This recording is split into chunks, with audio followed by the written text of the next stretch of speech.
Welcome back to the program. This is still Good Morning Kenya. If you are just joining us, you're right on time for our fast conversation on our Entertainment Thursday segment. And this morning we want to talk about something a bit different. Poetry, the art that is poetry, with a keen focus on spoken word artistry. And what we just want to find out is that, do we really appreciate this kind of art, perhaps the way we do music or even film? And my guest this morning will be talking to us more about that. I want to start with the organizer himself. That is Gwagi, who is the organizer of Poetry Slam Africa. He will be telling us about what Poetry Slam Africa is all about, what they do when it comes to this particular establishment, and how they have grown the art industry, particularly the spoken word industry. We also have Moses Kiptoo. He is a spoken word artist. He's actually a contestant in this year's Poetry Slam Africa event. And we also have Timo GK. To my immediate, this is what? This is right. To my immediate right, he is actually the 64th winner. That was last year's PSA's award system. So he won last year, and he also is here to talk to us about poetry as an art as a whole. Thank you so much, gentlemen, for making it to the show this Thursday morning. Thank you so much for having us. Thank you for having us. All right. Tuanze kwanza na we mshindi before we go to the organizer, and also we come to you as a contestant. Yeah. You actually won last year's event. Umekuwa PSA for how long, and how has it been just being in such kind of an establishment that is there to push poetry forward na appreciate wale wasanii wenye wanafanya poetry? So hola, again I'm Timo GK. Nothing to do with the government. Just to come out clean. Jina tu ya usanii. Ni shares za wazazi wangu. For anyone who doesn't know. Yeah. Okay. Tikadhoni and then kifanya. So the whole idea inakuanga mimi and then my source. That's the whole idea of the name. So nimekuwa I participated the first time nili interact. Now nimekuwa niki take part in it for a very long time, but the first time nili participate ilikuwa 2019, yeah. Ilikuwa 2018 and then 2019. 2019 nili participate and then ikakuwa number 4. It was a learning chance, it was a learning curve ingine kubwa sana. I got to interact with creative skills from kutoka workshops, yeah, za venye unafaa kuperform, hadi to interact, hadi venye unafaa kujiconduct kama msanii, how you should handle yourself up to the branding. And then I participated again last year. When I participated that time, there's a poet anaitwa yours truly, KK. He won. Nilikuwa number 4, and then tukaingia chini ya maji kidogo, corona happened, and then tukarudi 2021, and that's the time yenye nichukua hiyo title, yeah. Okay, fair enough. Kiptoo, yes. When the contestants for this year's PSA, and someone would want to understand, especially kwanza wale maspoken word wenye wako huko nje na hata hawajui that there's actually an establishment ya kusupport poetry. How did you find yourself as a contestant for this year's Poetry Slam Africa? So actually, if I were to like drop a backstory, yeah, all the poetic, let me call them legends, I look up to, nilikuwa nasikia wamko slam, like the slam champs. So I used to wonder, what's this slam thing? But then I came to come, a few years later I came to meet Ian from Creative Spills, and then we got to know each other, and then that's when he introduced me to the concept of Slam Africa through the workshops that we used to have, just as Timo GK has said. And so basically kuingia, it goes through a couple of ni kama, for lack of a better word, mchujo. Okay. So you guys like submit your pieces, and then they go through them, and then they'll select a couple few wenye pia watakuwa vetted, and then of the finalists they go to the main stage, and that's where they compete for the title, you know, the Slam Champ. So how many of you mulikuwa pale ndio sasa wewe at least ufolikuwa amongst the contestants who will be competing on Saturday? Well, I don't know the exact number to be precise, but I just know it's a lot. It's a lot. I think it's a lot. And yeah. Lucky enough, you're actually amongst the one who will be competing on Saturday. Just grace, you know. Grace, it's not my even first luck. time, but I just feel so gassed up, you know. It's an awesome experience. All right. Ian, yes. You are the organizer of Poetry Slam Africa. This is actually an establishment that began in 2008. It is 2022. That's around 14 years therein. How would you rate the growth of even the contestants that have been joining in, the kind of award systems you've been having when it comes to appreciating poetry as a whole? Okay. So The growth of spoken word poetry in this country has been tremendous over the past, I'd say 14 years, 16 thereabouts. But since we started the slam in 2008, there's been so much in terms of growth. There's been so many artists who've come from that program. You know, two of Had the Band's members are slam champions as well. There's some news anchors who are also members of Slam Africa. They've gone through the process and they've won. And wherever they are, they're using their poetry in whatever professional fields that they're in. And then in terms of just having a general movement, we have so many spoken word artists that have come as a result of, you know, the spoken word and the popularity of it as a pop art form in the country at the moment. And that for us has been really, really good, because there's so many more people who are looking up to the platforms. They want to participate, they want to compete, they want to grow themselves as artists and probably even earn a living from it. Yeah. So, and then now in terms of the journey has really, really been arduous. We've had the event started in 2008 at Das Ethiopian restaurant, started by Imani Omera and Buddha Blaze, who's an arts promoter. And then it has been handed down to the community over time until it got to us around 2014. And any poets who you would name, you know, talk about Teardrops, talk about Mufasa, any of the main poets that you know in the country have been a part of it, and they are probably slam champions. Yeah.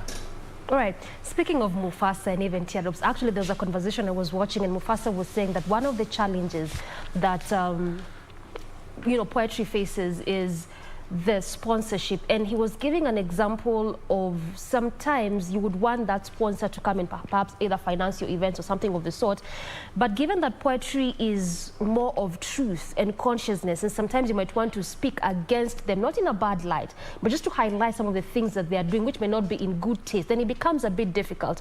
When you look at how the growth of PSA has been like, would you say that this has been one of the biggest issues you've had in the establishment when it comes to financing, sponsorship and the likes?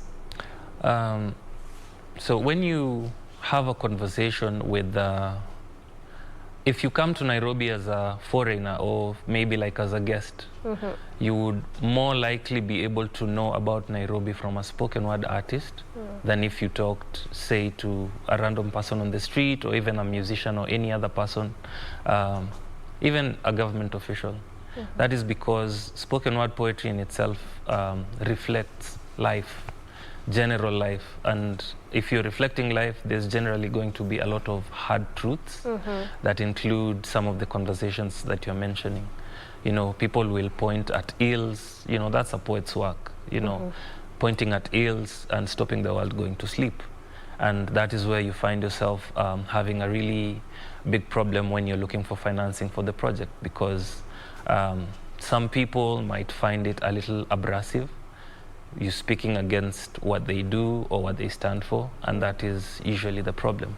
And then also people with very conservative stands might not necessarily be able to see poetry as an avenue that can be able to speak maybe to people. Some people actually feel that through this poetry, certain agendas are usually channeled, and it's easy for someone to be able to talk to these poets and convince them to do something that might not necessarily be a good thing. So I feel, yeah, the challenges for sponsorship and funding come as a result of the content, the influence that spoken word poetry has, and how it speaks to the soul. Yeah. So it's actually a very big challenge. All right, let me come to you, Tim. You know, just borrowing from what Ian is saying, that clearly poetry is about hard truth. Ni kitu iko kwa conscious yako, and sometimes you can't control the truth. When you look at your pieces, and obviously utatufanyia one of them, what would you say is your biggest inspiration in how you make your pieces? My biggest inspiration would be people, yeah? I am a lover of people. I'm a lover of listening to people, listening to their stories, and just watching people at any given time, yeah? And then, ukiangalia, Kenya napendanga about poetry, I love provoking people. I love it. Yani, if nikuja hapa hivi niseme piece and then I make you utoke na hiyo swali moja, it doesn't matter, sitaki maswali 5 mimi. Mimi nataka tu jiulize hiyo swali moja. Na si ati mimi nitakujibu, I can't answer you that. Ni wewe ujijibu. Yeah, I want people to think. That's what my poetry is about. Right. When I provoke your thought, mara mingi watu wanachukulianga provocation kama something bad, but it's not really. When I provoke you, I make you think about, ukiwa provoked unatolewa comfort zone ulikuwa umejiweka. Yeah?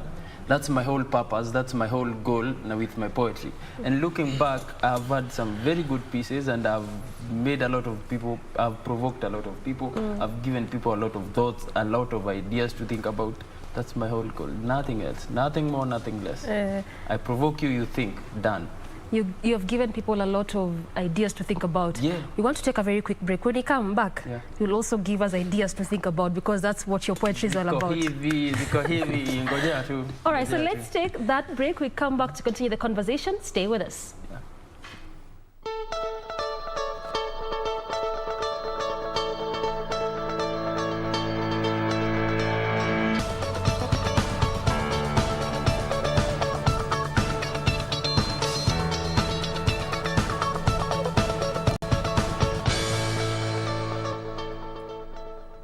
Welcome back to the program and many thanks for staying with us. We continue with our conversation, and before we went on break, Team alikuwa ametuambia akona thought-provoking piece.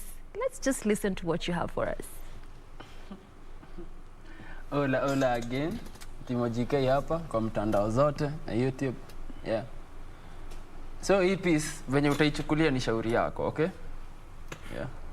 I leave that in your hands and in your head.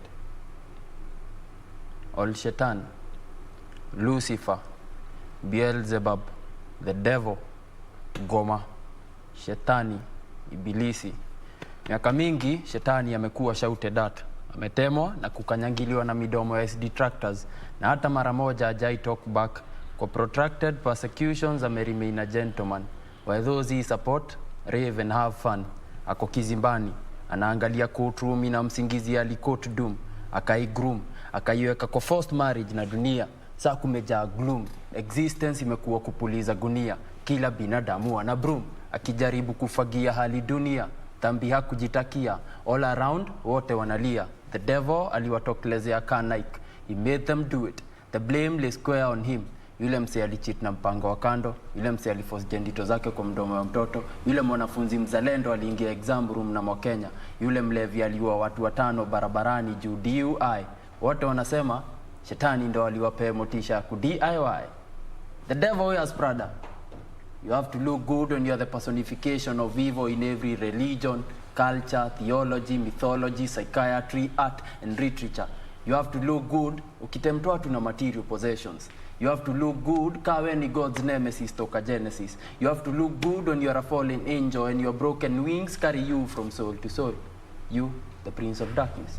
Kiingia kiza kinatanda, unaficha nightmares kwa vitanda. Ahela umejenga vibanda, tocha chemba za kufanya souls kuganda. The empty souls atazichukua na kanda rasi, atazikandamiza kanda mnasi, azileweshe after kukanda mnazi. At the moment akona furaha, then akona simanzi. Akona anger, then akona simanzi. Akona mood swings na simanzi. If unataka kusikia piece yote, tupatane Saturday, Kenya National Theatre from 2 p.m. to 6 p.m. Sasa naifanya with a full band. Ati akona nini na simanzi? Akona mood swings na simanzi. Well, that is the 64th Slam African champion. Na by the way, ameangusha piece. Whatever you do with that one, by the way, amesema, it's up to you.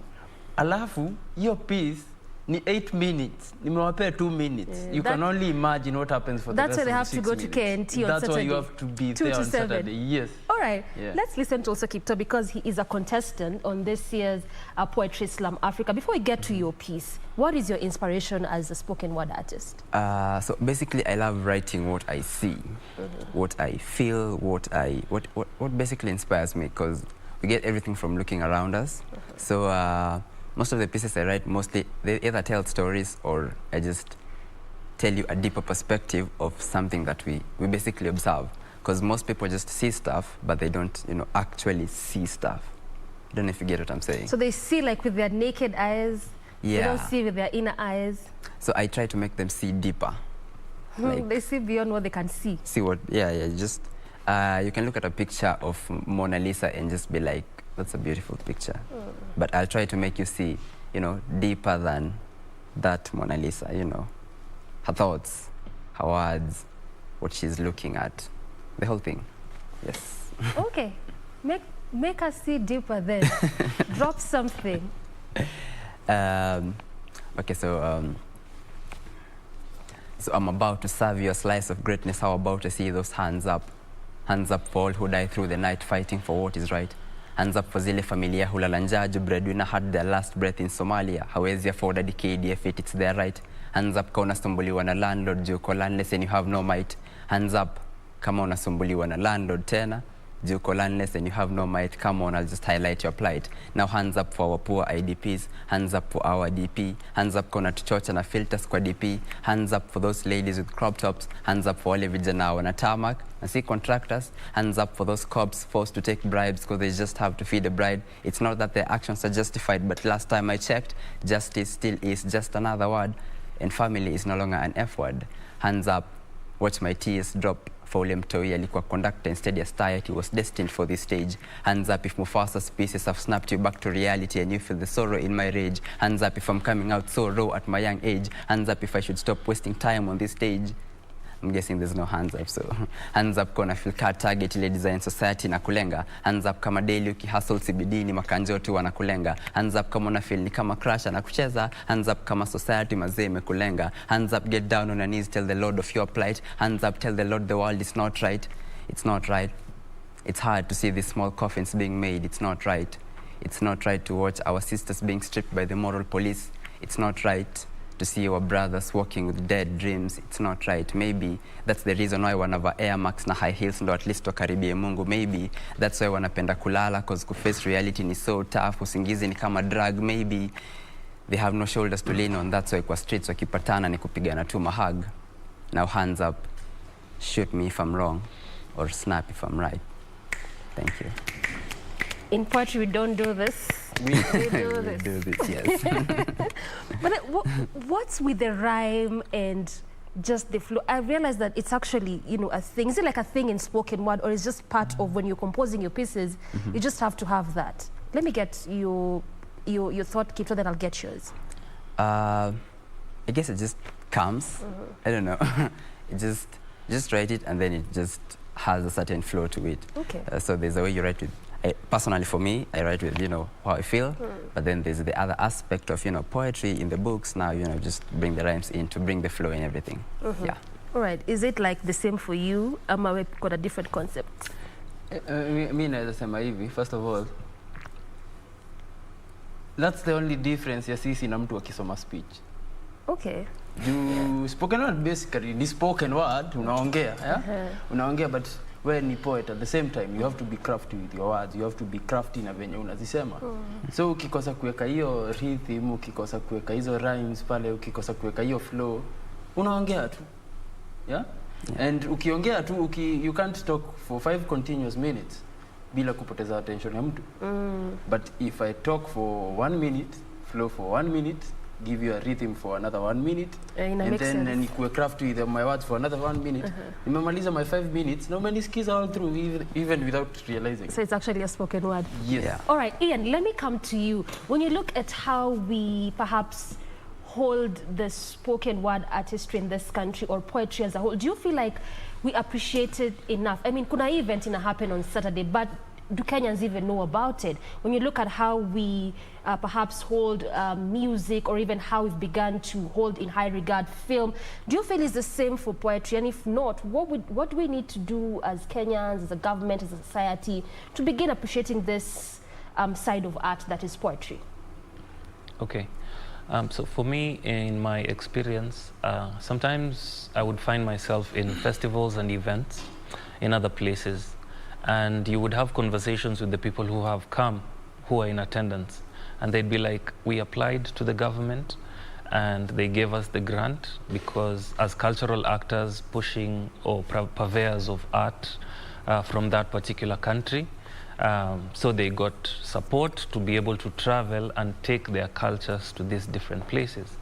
This is something we have not necessarily seen here, and it's something that we would really love to see, because the art is really, really rich.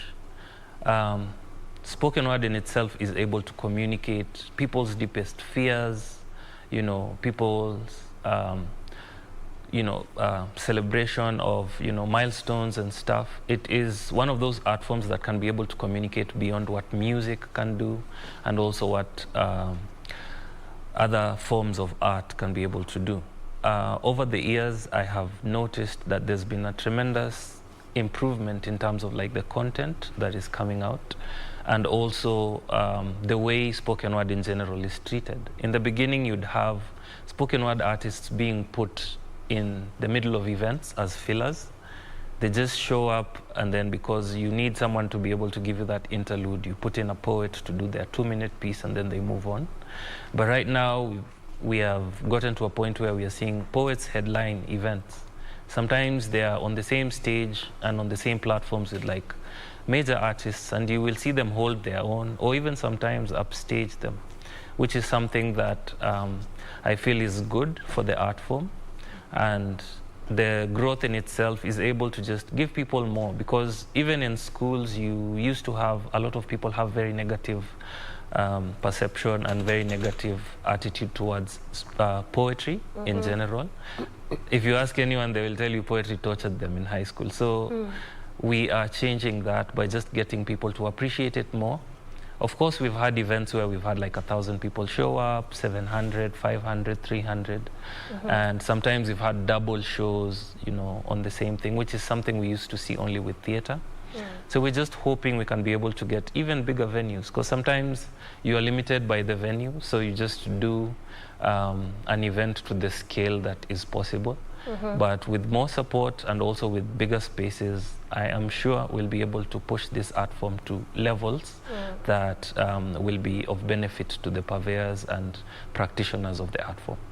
All right, well said. And very, very quickly, since we're out of time, when is this event happening, what time and where? All right, so the event is happening on Saturday from 2 p.m. to 6 p.m. at the Kenya National Theatre. It's going to see artists come from different countries within the region. We have South Sudan, we have Uganda, we have Tanzania represented, we have Mozambique, Zimbabwe, and of course Kenya. So it's going to be a celebration of the spoken word poetry art form, and we hope to see all of you there for the event. Okay, well said, well said. So I have been speaking to Ian Gwagi, who is the organizer of the Poetry Slam Africa. Just as is mentioned, it's taking place this Saturday at KNT. I've also been speaking to Moses Kiptoo. He is one of the contestants of this year's Slam Africa 2022, as well as Timo GK, who is the 64th winner of the Poetry Slam Africa event, which happened last year. So this has just been a conversation about poetry, the art, trying to understand what we can do as a country, community, society, and even from a larger perspective when it comes to appreciating this side of art that is poetry. Many thanks for making time, but Good Morning Kenya is not yet done. Steph is coming in up next with another interesting conversation, so stay put. I'm Doreen Arange Okelo. Good morning.